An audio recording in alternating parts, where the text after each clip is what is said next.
Emily. Great to see you. Thanks so much. You know, we're obviously gearing up for kickoff here at Lucas Oil Stadium, but Danny, we have had this little phone propped up at Yes. dinner last night. All the conference games going on. You're watching Arizona State right now. Have a little bit of a smackdown. Opening up a can Yeah. on Iowa State. And what's really interesting about it is we saw Boise State with an impressive win over UNLV.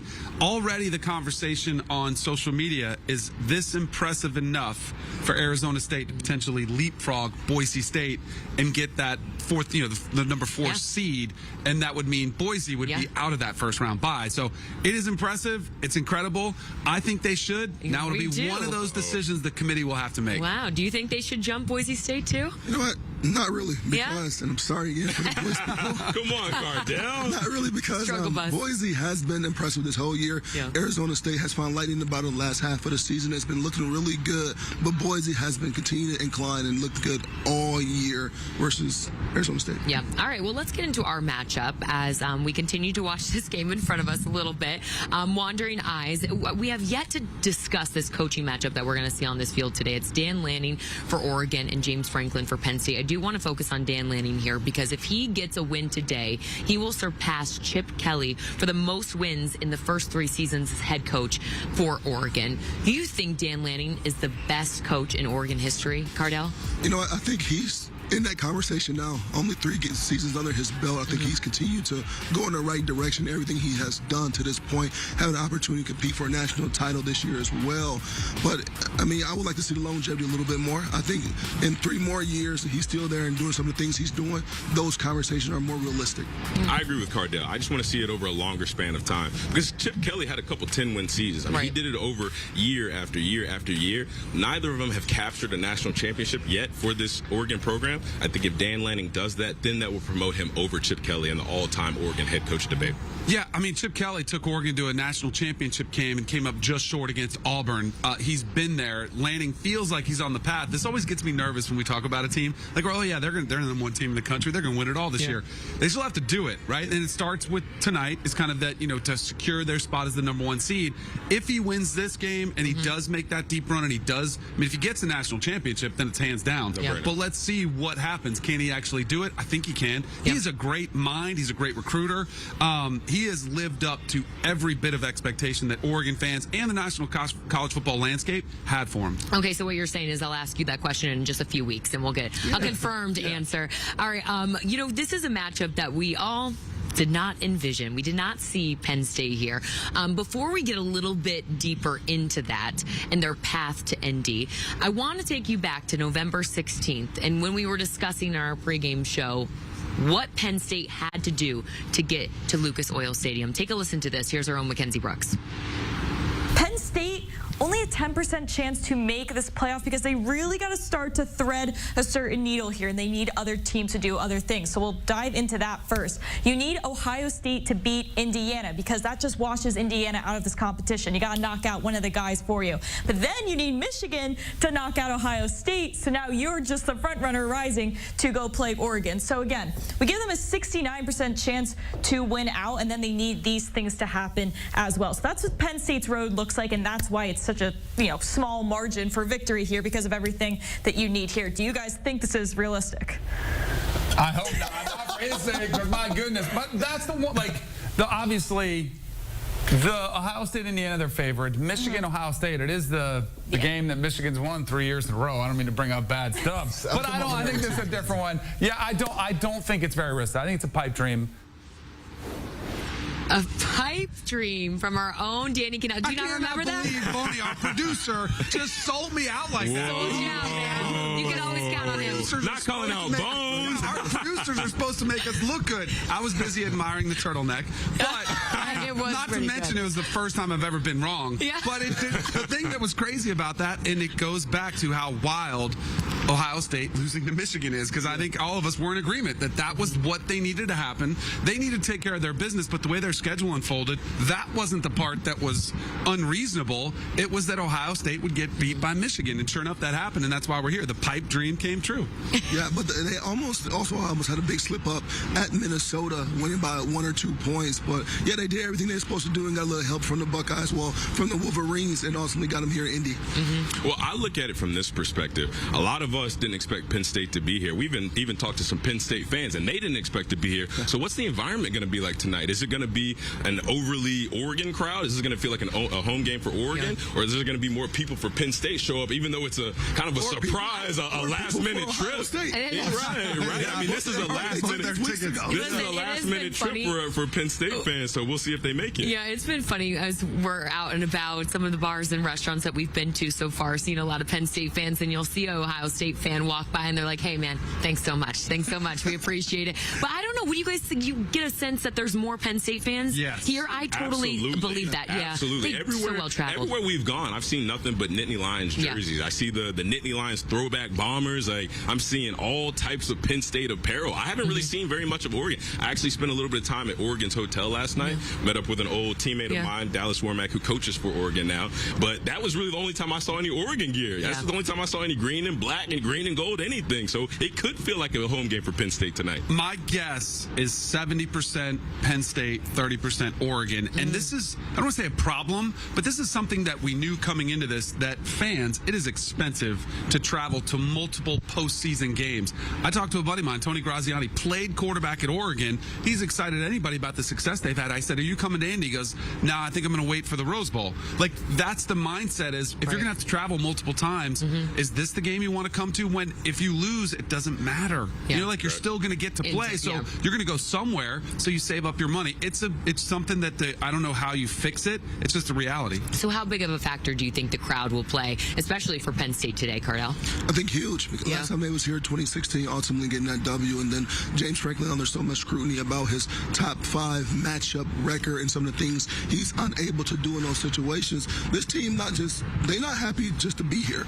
They want to show them that they deserve to be here, and they're playing for a lot more than Oregon, I think, at this point, for that #1 seed and to get that monkey off his back of winning the big ones. Yeah, and if Penn State wants a solid chance at this game, they need their fans, the people that show up, to channel that energy that they challenged James Franklin with and turn that into passion for supporting this team. When they make a big play, you got to get up and you got to show that same level of urgency, the same level of intensity that you did whenever Penn State was losing the big game to Ohio State. Now turn that into positivity and let the team rally around, let them get behind the crowd and play their best football. We know Oregon is the #1 seed in the first 12-team playoff if they get a win today against Penn State. But is Penn State, Danny, the #1 seed if they get a win?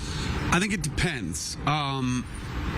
It depends on how they look. Like, if they dominate Oregon and Georgia, Texas, if that's a tight game, it's really close, I think they could jump, Texas if Texas won that game, or they could jump Georgia if Georgia won that game. I think it all depends on how both games play out. I mean, that's kind of been the committee's thing, and they have the luxury of not commenting on this before. They just wait and see how it goes. But if Penn State wins impressively, that absolutely is on the table, depending on the outcome of the SEC championship game. We'll see how it all plays out. Despite not making the Big Ten championship game, Ohio State still in that college football playoff. Do you think it almost is a benefit to Ohio State not coming to Indy, avoiding another matchup against Oregon? Not really. I was looking forward for that matchup, but you look at the way that things unfolded, you look at everything, it's still like they got a bye week this week. So almost getting that first bye week of the playoffs is, like Danny said, it's almost an issue in the flaw with the system already before we even get deep into the 12 teams. But me, selfishly, like we were talking about at dinner, guys, home game at the shoe, all you guys are invited. Let's see. I can't wait. Holding you to it. They're alma mater, so we'll see. They just better start fast or their home fans are going to be booing in a playoff game. Yes, You do not want to see that. Yes, they are. Most definitely. All right, so let's talk about that first round, because as it stands right now, you can see Ohio State is set to face Tennessee in that first round of the college football playoff. Is Ryan Day gone from Columbus if they lose that game, Damian? I think so, and I think he should be. When you look at his record against Michigan, when you look at his record against the big teams, the top 5 teams, because we were having the same conversation about Ryan Day that we were having about James Franklin before they beat Penn State. This is true. Then you don't win a national championship, and all of this being said, with the best roster that money can buy, if he doesn't get it done, I mean, obviously he didn't get it done against Michigan, you don't make it to the conference championship. The only thing, in my opinion, that can save Ryan Day is winning a national championship. If he doesn't do that, they're going to have a lot of tough conversations at the end of the season. I think don't you're know. crazy to run off Ryan Day after just 5 years. That's the problem. I think about, I played at Florida State when Coach Bowden was knocking on the door of his first national championship. I think he was there 10 or 15 years before he won his first title. It is hard. My man is 47-1 against every other team that is not named Michigan. He gets you right on the verge every single season. We were talking about John Cooper last night. In his record, he was there 10 years, before they decided to make a change. I think it's too early. The thing that I think could get more interesting, Damien, is I do wonder, in today's environment, is it too toxic? Do you lose your fan base because they're so disgruntled, which I don't think is the best way to make a decision, but it could absolutely be the reality for Ryan Day. And it might even be one that he considers options in the NFL if he loses and understands how much pressure he's under and how much he's lost the support of the fans and the administration. Well, I'm not saying it's fair by any means, but in the new environment, in the new landscape of college football, people are looking for that microwavable success. You got NIL portal, you got the NIL opportunities, you got the transfer portal.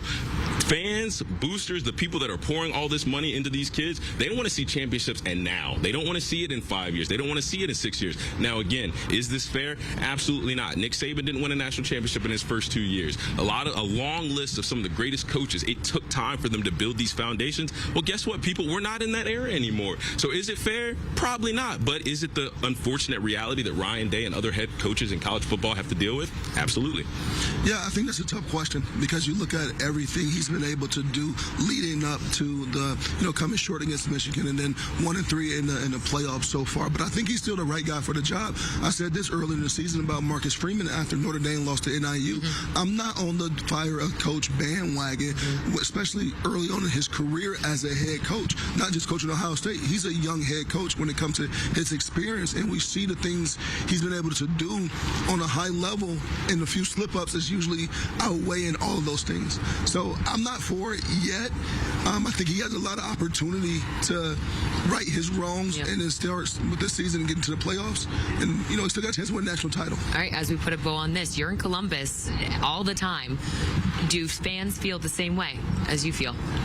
I think it's a 60-40, keep them, fire them. And I think those 40% fans is just really bandwagon fans and still living on the success and the hype in the era of Coach Meyer and Coach Trussell when, we was just dominating the team up north and competing for Big Ten championship games every year.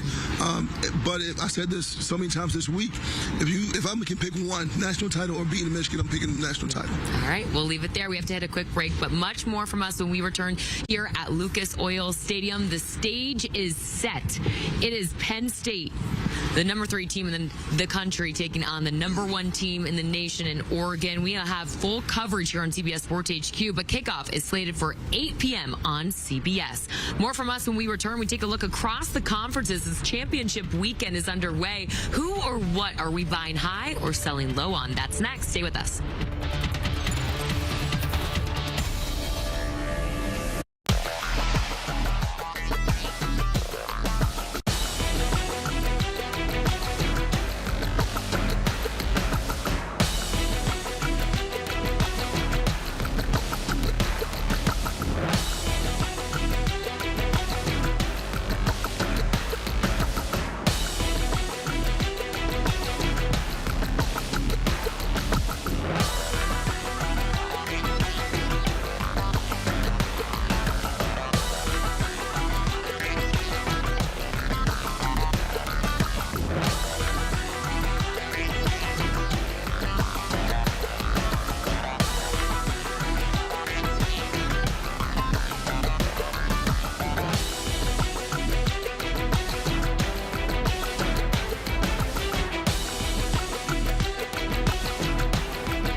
is all about planting your flag. And we aren't talking about the ones you throw punches over. These flags symbolize something larger. They mean a new era has officially arrived. Four teams in their conference title games in their season debut. Came to Oregon to win championships. Oregon in the Big Ten. We talked about bashing heads. Texas in the SEC. SMU in the ACC. And Arizona State in the Big 12. This is a chance to prove there's a new sheriff in town. It's new blood taking on the blue bloods for conference supremacy and to stake their claim in college football history. Are you fired up yet? Yeah. Let's welcome you back to CBS Sports HQ. We are live. It's Conference Championship Weekend, live here at Lucas Oil Stadium ahead of the Big Ten Championship game between Penn State and Oregon. I'm Jordan Giorgio alongside Mackenzie Brooks, Danny Cannell, also with you. We're going to go through some player projections here ahead of Conference Championship Weekend and who you're buying high on, selling low on as well. We begin with Carson Beck here. Are you buying into Carson Beck today, having quite a performance against Texas in the SEC championship game, or is it going to be a little bit of a repeat performance for him today? This is a tough situation because it was a great game for Georgia against Texas. It was not necessarily the Carson Beck highlight reel by any means. The Sportsline model has him projected for 250 passing yards today and just over 1 interception. So when the model has you projected for exactly 1 interception, so that's not exactly a spot you want to be in. Now, I don't think it'll be 3 interceptions today, but I do think he probably gets 1, but I still see a lot of volume with passing yards for him today. So he's not going to have 3 interceptions. I just don't think that game is going to happen. Since the Georgia game, which was his last 3 interception game, he's been perfect in the interception column. He's had 11 touchdowns, 0 interceptions. I do think Texas's defense is going to have success against him. We'll talk about how we think the game is going to unfold later. I don't think Carson Beck is going to have an MVP type performance either, though. So I think he's going to be like okay. He's not going to be bad like he was in Austin, but I think he'll be okay. I don't think he's going to light up this Texas defense either. All right, let's get to some of the quarterbacks that we'll see on this field behind us a little bit later on in the day. Kickoff slated for 8 p.m. on CBS at the Big Ten Championship game. We'll start with Dillon Gabriel here. Are you buying or selling that he's going to have a hard time against this Penn State secondary and pass rush as well, throwing an interception? I think he's absolutely throwing an interception today. We have it projected for 0.77, so 77% of the simulations he's throwing an interception. Look, road games for him. The model is always looking at home and road splits, and he's 42% of his career, which is a large sample size at this point. He is throwing an interception. 3 of his last 4 road games, he's had an interception as well. So again, it just feels like the right time we talk about this Penn State pass rush. The pressure they're going to put on him will be pretty insane. So I think we will see one from him today. I am with you. I am buying that as well. It's so fun we're agreeing today. Right? Tom Allen, the defensive coordinator for Penn State, he loves to bring pressure, loves to confuse opposing quarterbacks. You combine his scheme with Abdul Carter, who's one of the better edge rushers in the entire country, coming after him. I don't know if it'll be one of those horrible decisions. It could also be a batted ball. I've said all week long, Dillon Gabriel likes to get rid of the ball so quickly. If I'm Penn State's defense and I'm Tom Allen coaching them up, like if you can't get there and hit him, try to bat the ball. And that sometimes the tip balls go up, the linebacker comes up, makes a play.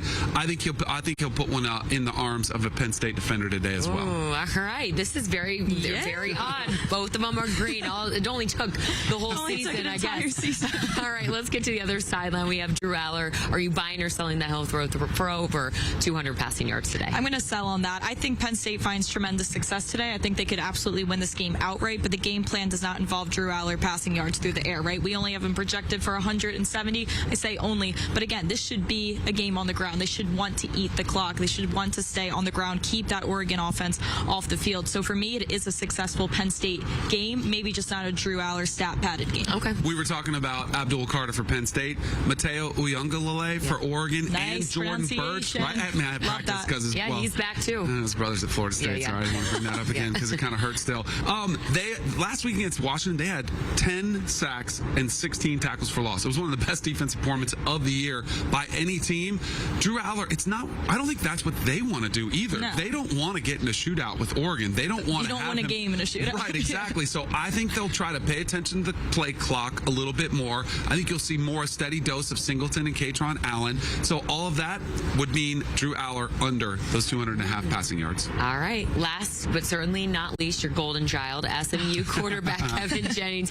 Do you think are you buying or selling that he'll throw for over 2 passing touchdowns today in the ACC championship game? I'm in. The Yeah? Sportsline model Sign has her it up. projected for 2.06. So when I get to agree with my own numbers, I am always game for that. Look, I understand this is the best defense they will have played. I'm not trying to ignore that. But he is a passing touchdown machine. That's all he's been doing the past few games. So again, I think this will be a more difficult game, but this is also one of the better quarterbacks Clemson has played as well. Like, we talk about this being a really hard time for SMU. We don't really talk about, there's not too many awesome quarterbacks we've seen Clemson play as well. So I think we'll be a little surprised to see SMU playing well in this game. At least for me, I feel like everyone else is on Clemson.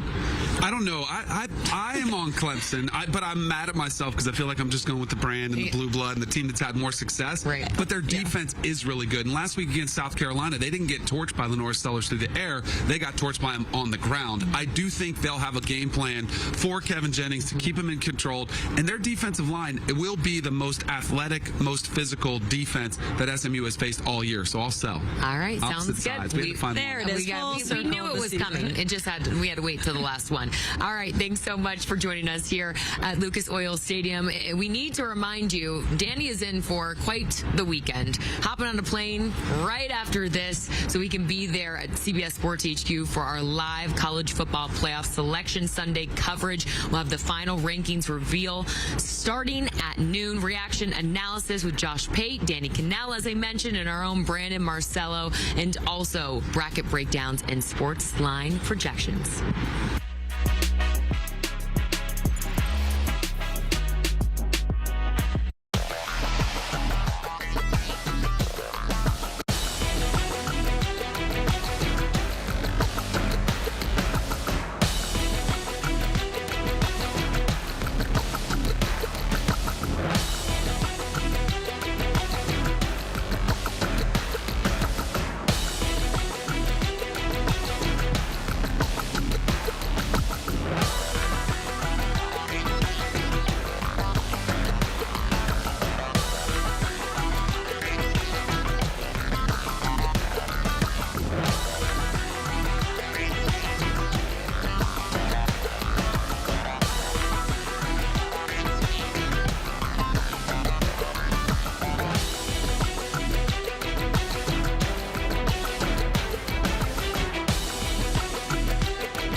Time now for your parlay pick presented by FanDuel, America's #1 sports book. And of course, we're going to go out to Indianapolis because we're not letting Mackenzie Brooks off the hook. She's got a parlay play for us from the Big Ten Championship. Mackenzie, what do you have for us? Thanks, Jeremy. We have a nice 3-leg parlay for us today, starting with the Big Ten Championship here in Indianapolis. We're going with Penn State plus the 3.5. It's massive value to get the 3.5 instead of the 3. I think they're completely alive in this game to win. I think they're going to eat the clock. I think they'll keep the game on the ground. And that's why I also like the under here, under 50.5. If I find a successful Penn State path, it is because they have kept that Oregon explosive offense off the field. They are not winning this game in a shootout. So game script is eat the clock for them. And then we're going to go to 8 o'clock again with SMU money line against Clemson. You know SMU has been my college football playoff darling all year, and I know this will be the toughest defense they've played, so that's why we're not going the classic team total over, but I think they certainly can still take this home. They show up when it matters. So again, it's our last one of the season, Jeremy. A nice little 3-legger for us. Thank you very much, Mackenzie. Looks good, and those odds look good as well. Plus 470. We love to see it.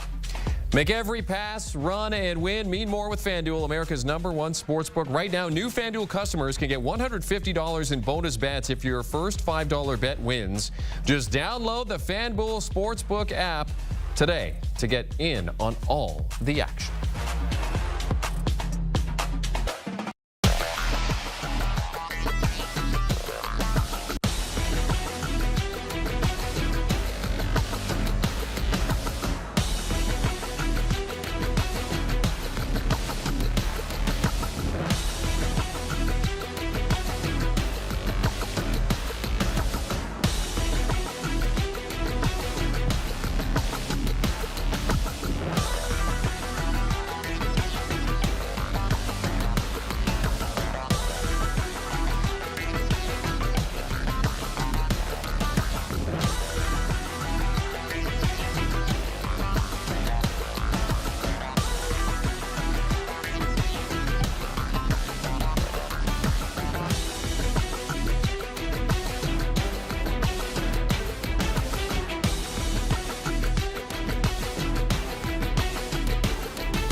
Let's go impress. Jesus. They're gonna keep coming. Are we done? No. Tulsa King. All episodes now streaming exclusively on Paramount Plus. We got some breaking news. The Arizona State Sun Devils have won the Big 12 championship thanks to this guy, Cam Skattebo. This one was the killer. His 3rd touchdown of the day. He put up 2 on the ground. This was a pass that went for 33 yards to the house. And just like that, Arizona State wins the Big 12 championship. Skattebo, which is a name that if you don't already know, you will get to know. He put up a final stat line of 170 yards rushing on 16 carries. The Sun Devils conquer the Big 12 in their first season in the conference. Final in this one, 45-19. We welcome in Brandon Marcello here with Emily Proud. And Brandon, year 1, and they're on top of all of it. I mean, how did they win this game?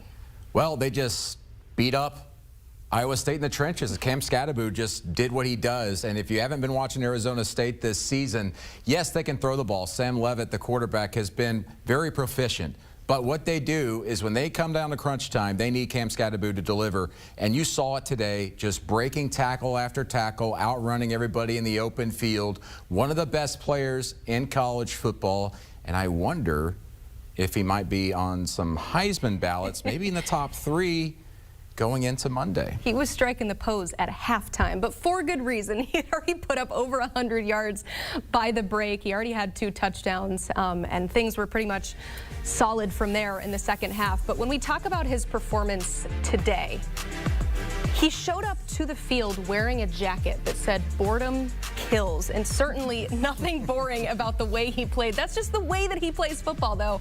How was he able, though, to kill this Iowa State defense? I mean, 140 yards before halftime is incredible. But listen, he just broke tackles. He ran guys over. He had one touchdown run, a long run, where he broke at least 5 tackles. This guy is just incredible. And I think if you want to compare him to anybody out there in college football right now, look no further than Ashton Genty. They both have similar running styles. They just can bowl guys over. They can run in the open field very well. Love his vision, and he's a veteran. This is a guy that has played at multiple levels of college football, Sacramento State previously. He has that it factor. And Emily, we're seeing right now, this championship weekend, that if you can run the ball, you can win games. 5 of the top 13 rushing offenses in college football are playing on championship weekend, and there's a reason for that. Running the ball wins championships.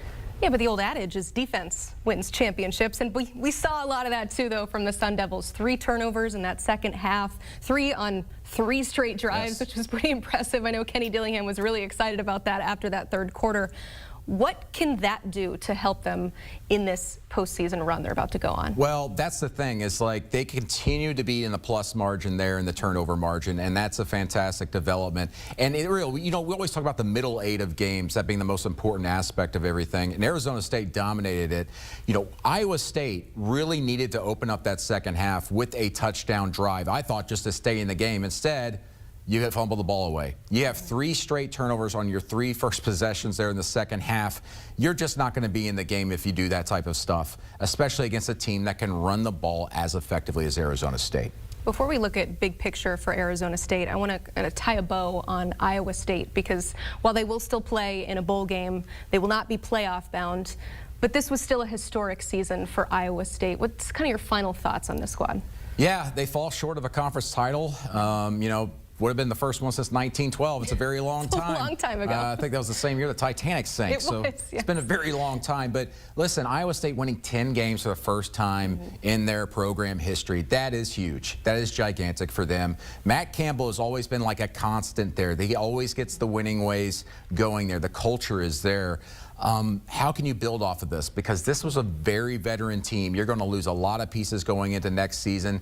If you were going to win a championship in the next 2 to 3 years at Iowa State, this was the year to do it, and they come up short. There's so much potential, though, in the Big 12 now, where we're going to see who the new powers would be. So potentially this could be an opportunity for Iowa State. But Arizona State coming off back-to-back 3-win seasons. Kenny Dillingham is a part of one of those, but comes in this season and does what he did. How was he able to pull off the miraculous comeback that they had this year? You know, I know Kenny very well. I covered him as a beat writer at Auburn for quite some time. This guy just gets it, and he is not afraid to let everything out in the wind. You saw that 4th and 1 call there early on his own 34-yard line. They throw the ball. You're thinking, what are they thinking? Why that play call? But that's just what he does, and he always gambles and seems to win. Some guys just have that. The players believe in him, and he's a heck of a schemer. This guy can scheme up offenses against great defenses and win most of the time. I love the way he calls games. I love the way he's got those players buying into everything. And listen, real quick, I mean, Jayden Rashada, the quarterback, left this program in the offseason. We're all sitting there going, yeah, that's why we're picking Arizona State last in the Big 12. Sam Leavitt steps in and has just been nothing but proficient. What a job by Kenny Dillingham, and today locked up for me, Coach of the Year nationally. Wow. There's a lot of competition for that award, but let's hit our player of the game, sponsored by Belfour Property Restoration. I think I can guess who it is, but say it out loud. Cam Skattebo. Yes. Just scatting around that field. I don't know what I'm saying right there. But listen, this guy does it every single week. And he's had to do it also a little bit hampered with injuries a little bit at times. He just runs guys over. And that is a huge thing going into the playoff because they're going to face some tremendous defensive lines there. I'm interested to see where the committee puts them and who they have to face off in the first round, or maybe they get a first round bye. But Cam Skattebo is the engine for this team. If he can stay healthy, which, listen, even when he's injured, he's still running hard. This team has a chance to maybe make a run in the playoff. And again, I just don't think enough people in college football have watched Arizona State enough this year. This has been coming. They're on a 6-7 game winning streak going into this playoff. Keep your eyes on them. This is a team that is legit. If you want him to stay healthy, a bye would certainly help, which we'll talk about scenarios coming up after the break. But I think we're going with Skattaboom, right? If he doesn't already have that on lock when it comes to NIL, I'm buying those T-shirts for the postseason. I've heard boom enough on TikTok. What are those? What's that guy? AJ Big, whatever that is. Oh my gosh. So old. I was not expecting that reference here on the show, but that's what makes Championship Saturday so exciting. As a reminder, Arizona State winning the Big 12 in their first season in the conference. They become the first team to do that since, well, Army last night. It does happen sometimes, but man, first time in the Big 12 since Texas back in 1996, and they were picked to finish last in the preseason poll. Shows you what we know. Exactly.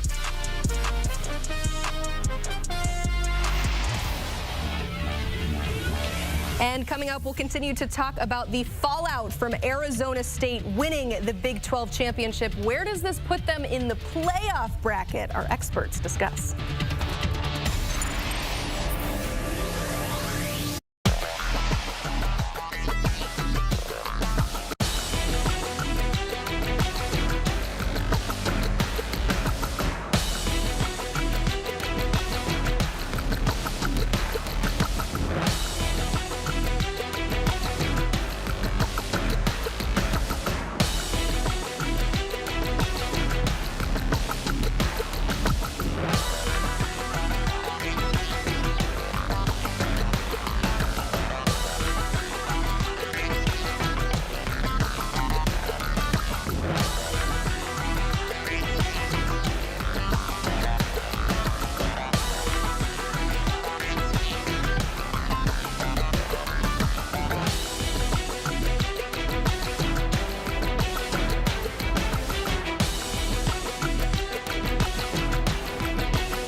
Got some breaking news. The first Power Conference champion has officially been crowned out in Arlington, Texas.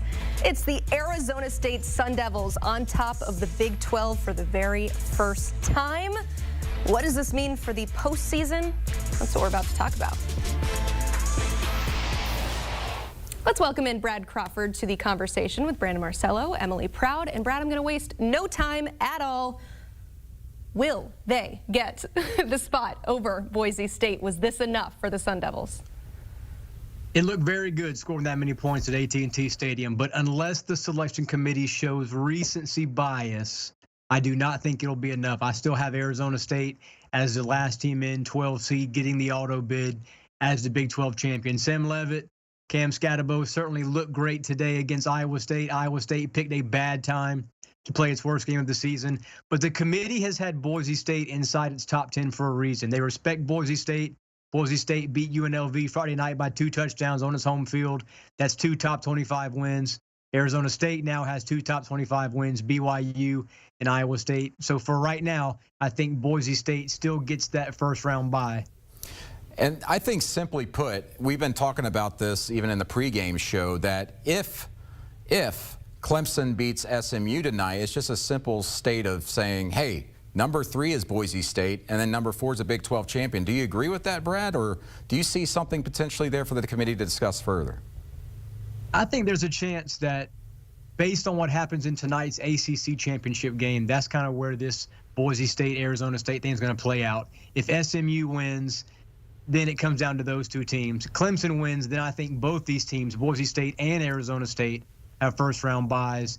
And then you have the argument, Brandon, does Clemson get the 12 seed? Does Bama move up and get pushed to 11? I think that's where that comes into play. So the ACC championship game tonight still has a huge bearing on this resume comparison, Boise State, Arizona State here. But I do think Arizona State did all it can to get a first-round bye. Certainly you want to score as many points as possible when the selection committee is watching there in Grapevine, Texas, and Arizona State beat a very good Iowa State team today in Arlington. So Arizona State and Kenny Dillingham did all they can to get that first-round bye. I think the big thing here to me is that the committee has already kind of played its hand here in a lot of ways, right? So they put the rankings out, and they would have to say, hey, the last couple of weeks what we did are completely wrong. We screwed up.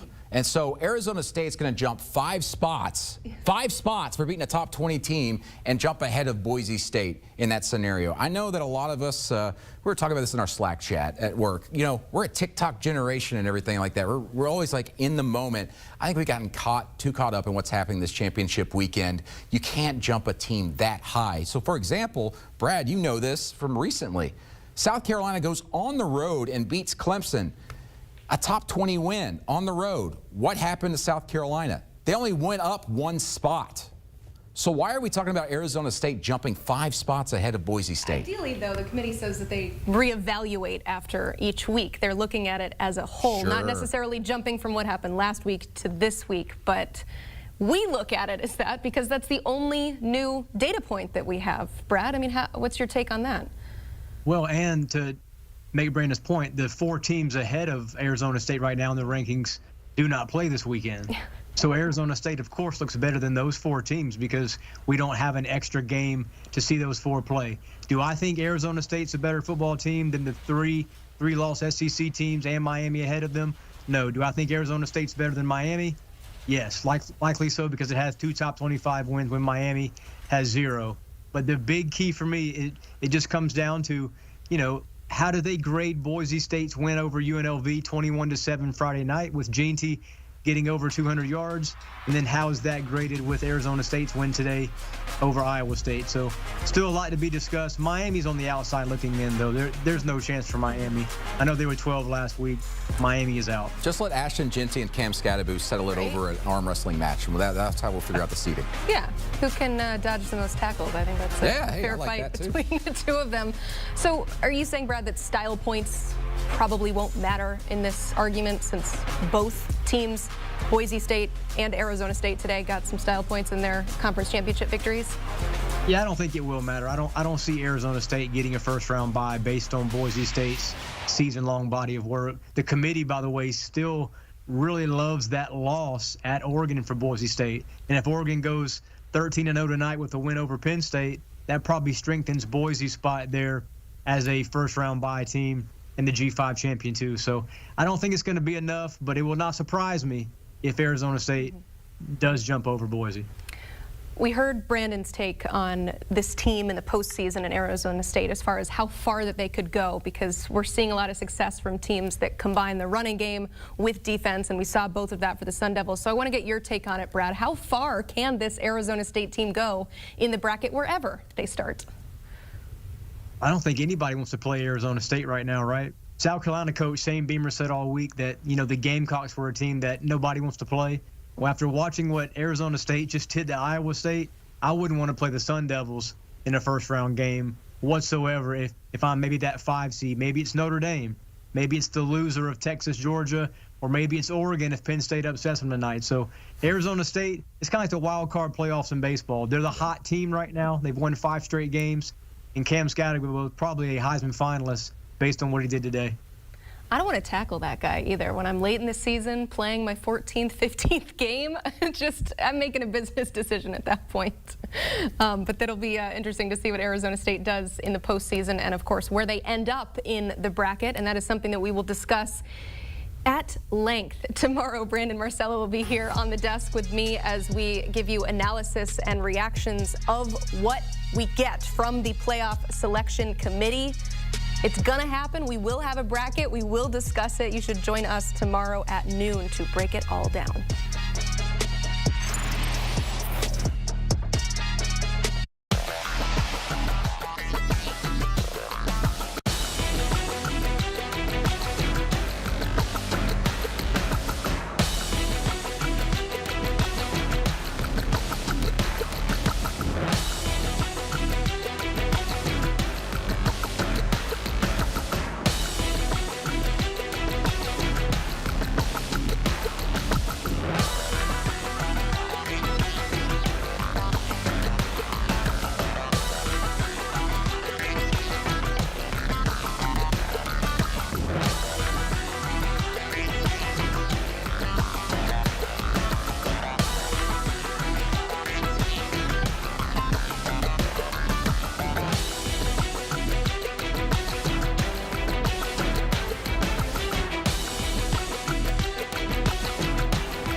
3, 2, 1, let's go. Ashley, did you know We Need to Talk is going into its 10th season, and we are bringing a digital show every single week. So we're going to highlight women in sports, whether you're playing, whether you're commentating, whether you're working behind the scenes.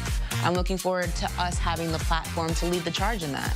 I'm so excited to talk with you every single week on We Need to Talk now. Everyone's in for a treat. It's going to be fun. There are some things in life that you can't quite explain. An extraordinary story. Maybe it sounds flawless, looks effortless, or makes you feel like a part of history. The first ever goal for BFC. And when all of those phenomenons come together, it's perfect. Pitch perfect.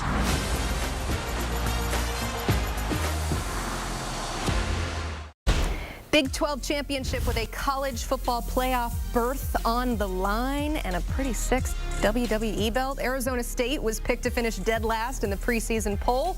Now just one win away from lifting that trophy and going to the playoffs. Let's go to the first quarter. Arizona State is down here. They go for it on 4th and 1 and hit Melquan Stovall.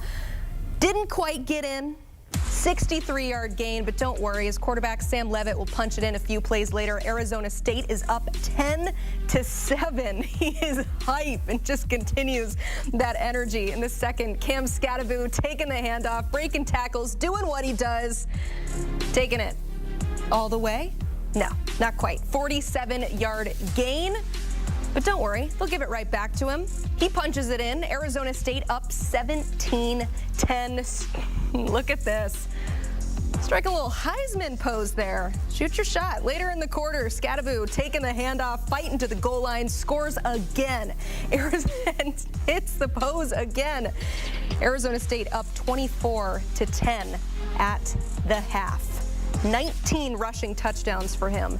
Let's go to the second half here, though. Abu Sama taking the handoff, but loses the football there. The Sun Devils get it back, so they got some offense, and now they're getting some defense. Everything going their way. Sam Leavitt here on the ensuing drive, throwing to the end zone. Xavier Guillory for the touchdown. They are rolling 31-10. Next, Arizona State drive off another interception. Leavitt again to Guillory again. Arizona State up 38-10 now. What a grab for him.